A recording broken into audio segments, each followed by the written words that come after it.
امیر معاویہ رضی اللہ عنہ وہ ہمارے محسن صحابی ہیں کہ ان کے احسان سے امت سبکدوش ہو ہی نہیں سکتی. یہ اتنے قابل اعتماد صحابی تھے سرکار صلی اللہ علیہ وسلم کے کہ جو قرآن نازل ہوتا تھا نا، جبریل امین جو قرآن لے کر حاضر ہوتے تھے بارگاہ رسالت میں، تو وہ وہی سرکار صلی اللہ علیہ وسلم کی اجازت سے لکھتے تھے. اور بھی کاتبین وحی ہیں، ان میں سے آپ بھی تھے.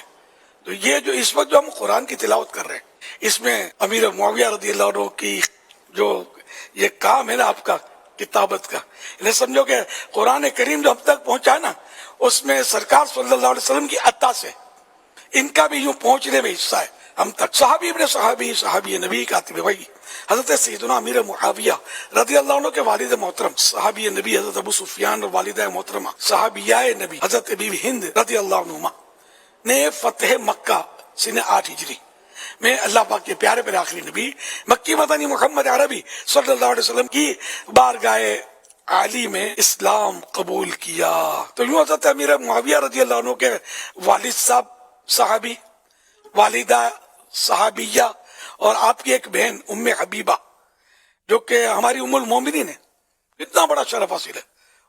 ام المومنین ام حبیبہ سرکار صلی اللہ علیہ وسلم کی زوجیت میں تھی. بخاری شریف میں صحابیہ نبی حضرت ام حرام رضی اللہ عنہ فرماتی ہے، میں نے نبی کریم صلی اللہ علیہ وسلم کو فرماتے ہوئے سنا، میری امت کا سب سے پہلا لشکر جو سمندر میں غزوہ یعنی جنگ کرے گا، انہوں نے واجب کر لی یعنی جنت. آپ رضی اللہ عنہ فرماتی ہے، میں نے عرض کی یا رسول اللہ صلی اللہ علیہ وسلم، کیا میں ان میں سے ہوں؟ غیب کی خبر دینے والے پیارے آقا صلی اللہ علیہ وسلم نے ارشاد فرمایا، تم ان میں سے ہو.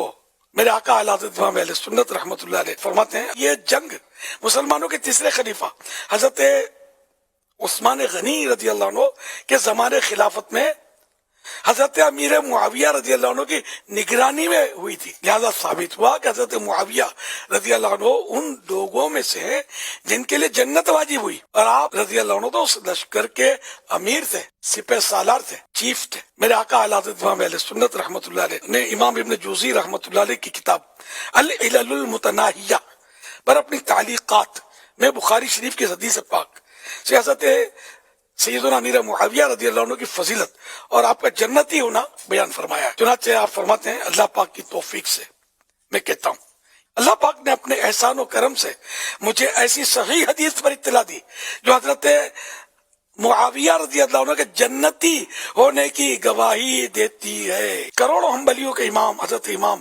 احمد بن حنبل رحمت اللہ علیہ نے دعا مانگی، اللہ پاک ہمیں حضرت امیر معاویہ رضی اللہ عنہ کی محبت میں موت عطا کرے. المرء مع من احبہ، یہ حدیث پاک کے الفاظ ہیں، جو جس سے محبت کرے گا اس کا حشر اسی کے ساتھ ہوگا. تو صحابہ اہل بیت سے محبت بالکل کرنی چاہیے ہمیں، ایک ایک اہل بیت سے اور ایک ایک صحابی سے محبت ہے. اور اللہ پاک ان کی محبت میں ہمیں ایمان و عافیت کے ساتھ مدینے میں جامع شہادت نصیب کرے.